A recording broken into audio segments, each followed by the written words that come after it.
नमस्कार। मैं ARP हृदय कुमार सिंह। आज हम चर्चा करेंगे त्रैमासिक निपुण लक्ष्य आकलन क्या है। साथ ही प्रत्येक वर्ष प्रथम आकलन किस माह में होगा, इसको भी जानने का प्रयास करेंगे। हमारा विद्यालय निपुण विद्यालय कब माना जाएगा एवं निपुण लक्ष्य कैसे हासिल करें कदम दर कदम, इन सब चीज़ों पे इस वीडियो में हम चर्चा करेंगे। साथियों, जैसा कि आप सब जानते हैं, निपुण भारत मिशन के अंतर्गत त्रैमासिक निपुण लक्ष्य निर्धारित कर दिया गया है और एक टारगेट दे दिया गया है कि आपको कैसे लक्ष्य को हासिल करना है क्रमबद्ध तरीके से। वर्ष 2026 तक 100% बच्चों को निपुण बनाने का टारगेट दे दिया गया है। तो आइए इस चार्ट के माध्यम से हम समझने का प्रयास करेंगे कि कैसे त्रैमासिक निपुण लक्ष्य हम प्राप्त करें। साथियों, आप इस चार्ट के माध्यम से समझने का प्रयास करेंगे। एक वर्ष में कुल 4 बार आकलन हो रहा है। प्रथम आकलन जो हमारा होगा वह मार्च महीने में होगा।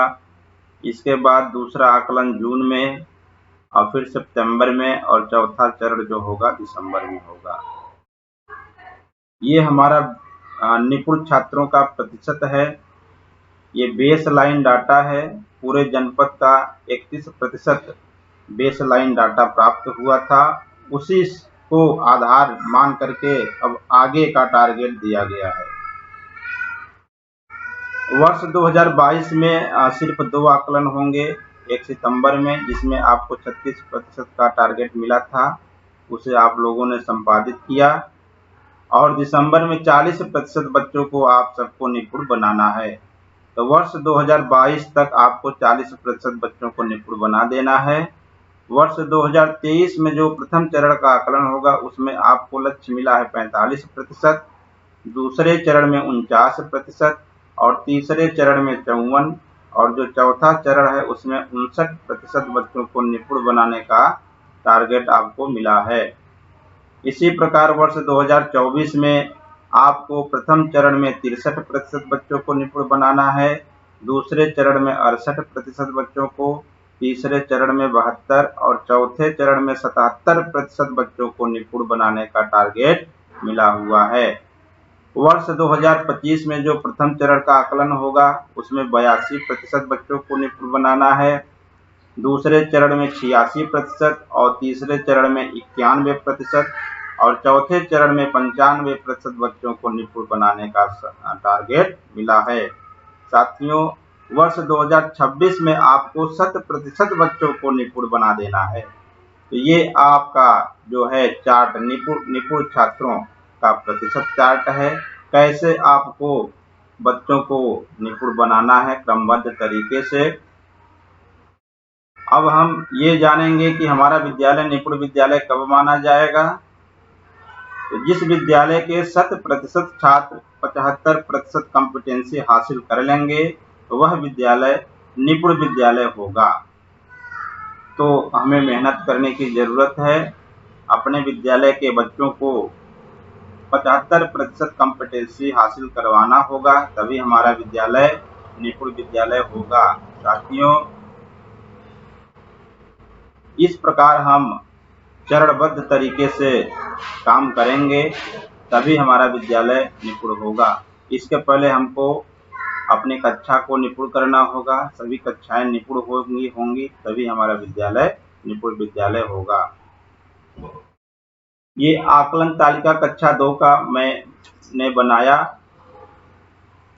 ये बच्चों का आकलन करने के लिए ये टाइटल दिया हूँ, किसमें कितना दम, निपुण लक्ष्य कदम दर कदम।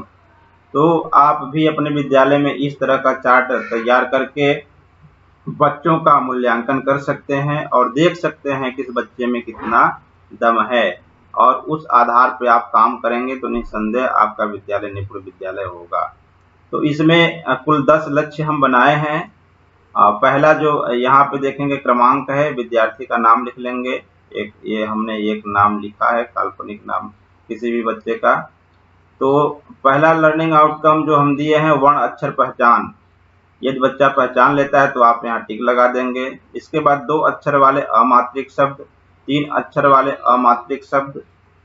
इसके बाद मात्रा पे आएंगे, मात्रा पहचान कराएंगे। फिर 2 अक्षर वाले मात्रिक शब्द, पहले अमात्रिक शब्द सिखाने के बाद मात्रा सिखा लेंगे, फिर मात्रिक शब्द पे आएंगे।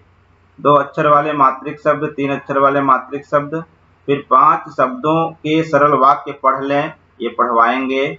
इन सारे चीजों में जब बच्चा दक्ष हो जाएगा तब हम शब्द पठन पे आएंगे। प्रारंभ में 25 शब्द प्रति मिनट की प्रवाह से पढ़वाने का प्रयास करेंगे। इसके बाद बच्चा जब पढ़ लेगा तो 45 शब्द प्रति मिनट की प्रवाह से बच्चे का अभ्यास कराएंगे। बच्चा इन सब में यदि असफल होता है तो टिक लगाते जाएंगे, सभी कॉलम में टिक लगा देंगे। इसके बाद अनुच्छेद के 75% प्रश्न को सही बच्चा हल कर ले रहा है कि नहीं, अगर कर ले रहा है तो यहाँ पे टिक लगा देंगे। प्रतिशत लक्ष्य अर्जित, ये जो 10 लक्ष्य दिए हैं इसमें से कितने प्रतिशत बच्चे द्वारा प्राप्त किया गया है उसका प्रतिशत आप यहाँ लिख देंगे। और साथ ही अभियुक्ति में आप लिख देंगे कि बच्चा का जैसा प्रदर्शन रहेगा। 50% से कम यदि आता है तो आप यहाँ पे उस हिसाब से ग्रेडिंग ए बी में कर देंगे। इसी तरह गणित का भी आप आकलन करेंगे। आकलन तालिका कक्षा 2 का हम बनाए हैं। किसमें कितना दम, ये टाइटल है, निपुण लक्ष्य कदम दर कदम। यहाँ विद्यार्थी का नाम लिख देंगे, पहले 1 से 20 तक की संख्या पहचान कराएंगे, फिर 21 से 40, इसके बाद 41 से 60, फिर 61 से 80 और इसके बाद 81 से 100 तक की संख्या ज्ञान करा लेंगे। बच्चा संख्या ज्ञान का पहचान लेता है तो सभी में टिक लगा देंगे। फिर 999 तक की संख्याओं का पहचान कराएंगे, पढ़ना लिखना आदि कराएंगे। यदि बच्चा कर लेता है तो आप यहाँ पे टिक लगा देंगे। इसके बाद 1 अंकीय जोड़ और घटाव, 1 अंकीय जोड़ और घटाव का काम कराएंगे। फिर 2 अंकीय सरल जोड़ का कार्य कराएंगे, सरल घटाव का कार्य कराएंगे। यदि बच्चा कर लेता है तो यहाँ पे टिक लगा देंगे। फिर हासिल के जोड़ और हासिल के घटाव का अभ्यास कराएंगे। इस तरह से सभी दक्षताएं बच्चा पूरा करता है तो टिक लगा देंगे। फिर ज्यामिति की आकृतियां जो दी गई है उसका काम आप कराएंगे।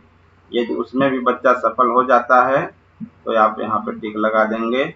कुल कितना प्रतिशत लक्ष्य बच्चे द्वारा अर्जित किया गया है और वो प्रतिशत आप यहाँ पे लिख देंगे। तो इस प्रकार से आप ये पूरा काम करेंगे, सभी बच्चों का आकलन करेंगे और अपने विद्यालय को निपुण विद्यालय बनाएंगे। तो आशा है आप सबको ये समझ में आ गया होगा, त्रैमासिक निपुण लक्ष्य चार्ट और बच्चों का आकलन कैसे क्रमबद्ध तरीके से करें। तो इस वीडियो में इतना ही। आप सभी को नमस्कार, आपका दिन